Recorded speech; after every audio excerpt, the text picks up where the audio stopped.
Oi, gente! Olha quem tá chegando! Eu mesmo, o professor Rodrigo de História, e hoje vamos para mais uma aula de História. Então, roda a vinheta e bora pro vídeo.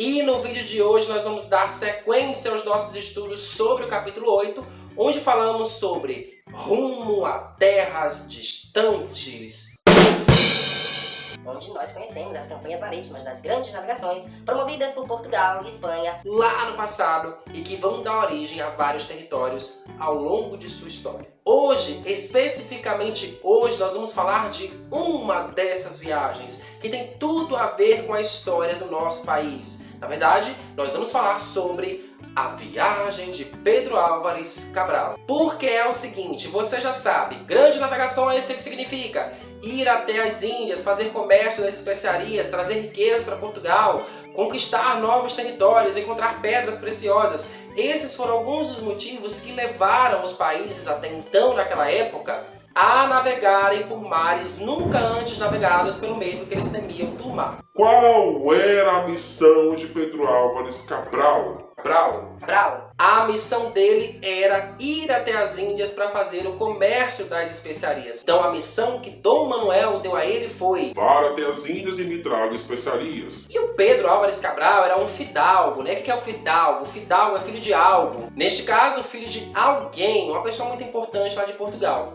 E aí o rei, minha gente, vai dar um ótimo investimento para ele. Na verdade, um baita de um investimento, porque vai oferecer a ele 9 naus, 3 caravelas e ainda uma naveta de mantimentos, que é tipo uma embarcação menor só para carregar os mantimentos que fariam aí o percurso durante as Índias para manter todos abastecidos de comida, água e etc. Então toda essa frota aí de 3 embarcações partiu de Lisboa no dia 9 de março de 1500 e o destino, como eu disse, era chegar até as Índias.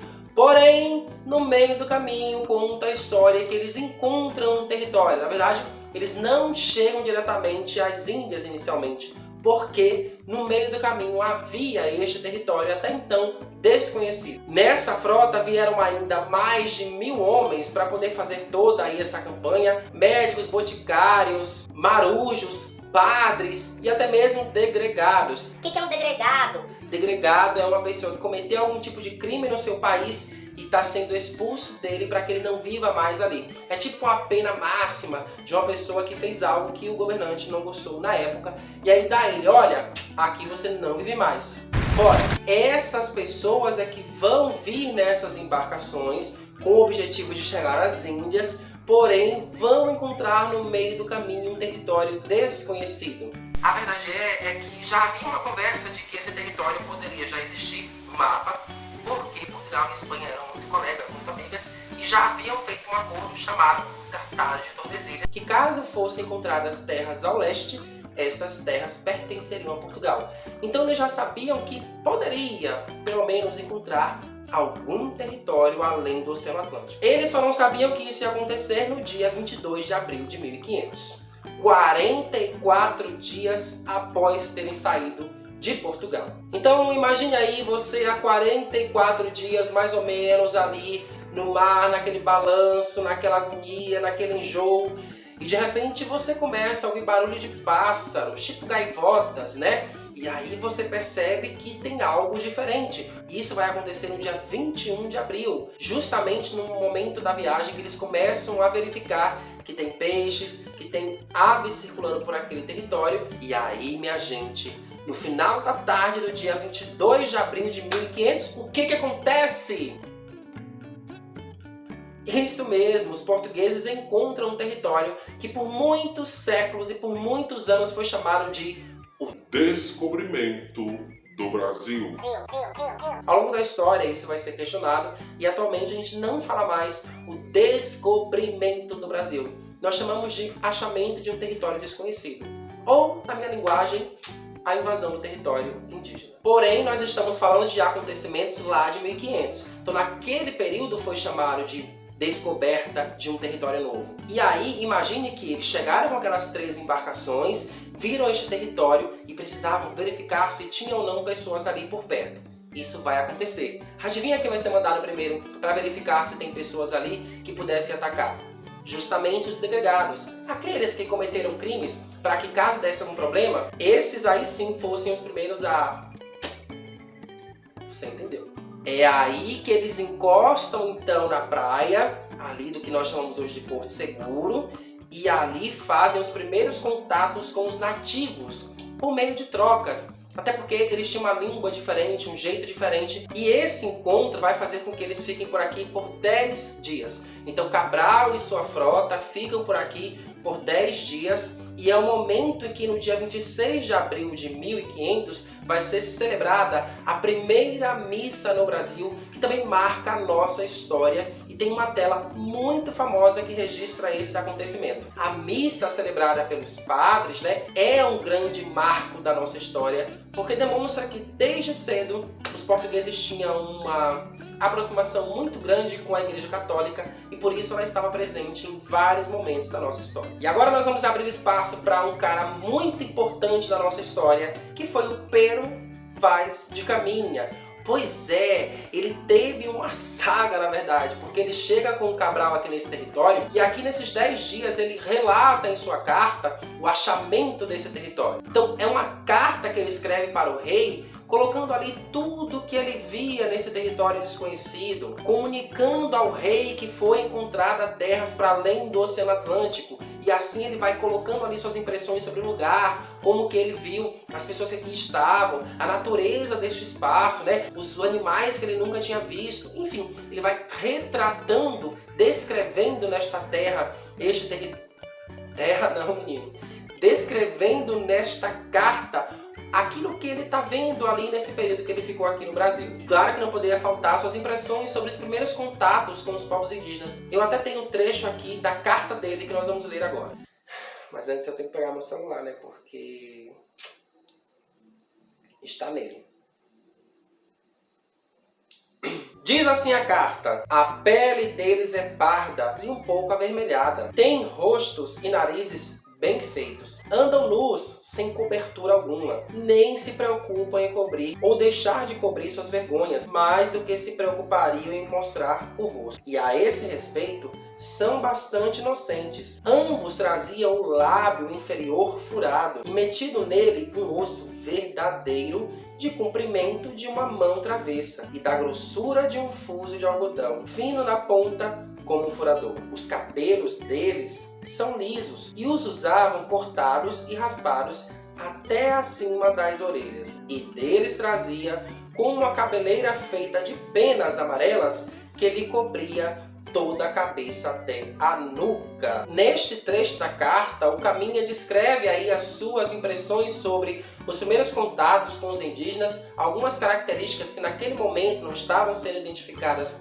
como características culturais, mas sim como eles se apresentavam, com as penas, com os seus botoques, que na verdade são esses ossos que ele está falando, que tinha nos lábios. Então, após esses 10 dias em que eles passaram aqui, a frota precisa cumprir sua missão. O Cabral precisa ir até as Índias e eles vão zarpar após esse período aí de 10 dias. E isso vai acontecer no dia 13 de setembro de 1500. Então Cabral consegue chegar até as Índias, realizar ali o comércio em Calicut, trazendo então as especiarias, só que aí já vai ter acontecido desastre, porque ele só vai chegar lá com 6 embarcações, lembra? Eles tinham 13 embarcações e agora são apenas 6. Faça a conta, qual é a diferença? 7 embarcações a menos, né? Que foram engolidas pelo mar, ou seja, que atravessaram tormentas e que naufragaram ao longo do caminho.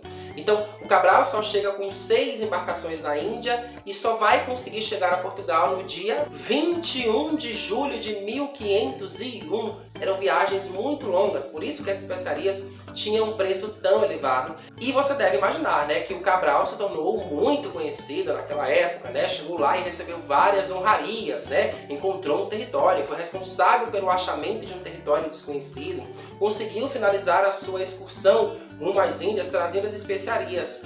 Porém, alguma coisa não agradou o rei, porque depois disso, ele não participou de nenhuma campanha marítima ao longo de sua vida. Beleza, tio Rodrigo, e aí? O Cabral chegou nessas terras e o que vai acontecer logo após isso? Então, assim que ele chega aqui, ali à vista, o Monte Pascoal, ele batiza essa terra de Ilha de Veracruz. Com o tempo essa terra vai ser chamada de Terra de Santa Cruz e mais tarde então vai ser chamada de Brasil. Nesse período aí que os portugueses não se interessaram tanto por essas terras porque não encontraram aqui riquezas, ouro e nem as especiarias, eles ficaram numa relação de trocas com os indígenas para explorar o pau-brasil. A única coisa que interessaram eles aqui neste período foi justamente esta madeira, esta árvore que tinha uma ótima madeira e também poderia se extrair ali o corante maravilhoso que tingiria roupas lá na Europa. Você pode imaginar também que essas culturas foram estranhadas, tanto por parte dos portugueses, que nunca tinham visto ninguém daquela maneira, como também por parte dos indígenas, que também nunca tinham visto pessoas daquela maneira, bem vestidas, com barbas e com vários colares, que eles não conheciam os materiais que eram feitos. Então esse estranhamento cultural vai acontecer no começo e isso vai ser resolvido aos poucos através dessas trocas que tanto facilitaram a comunicação dos portugueses com os nativos. Mas aos poucos os indígenas vão perceber que tem algo de errado acontecendo, porque vai começar a ter uma dominação cultural. O que é isso? A imposição dos costumes e dos hábitos portugueses, como por exemplo, vestir roupas, como por exemplo, acreditar no Deus católico, que eles, os portugueses, acreditavam, e também os indígenas vão perceber que havia uma dominação do território.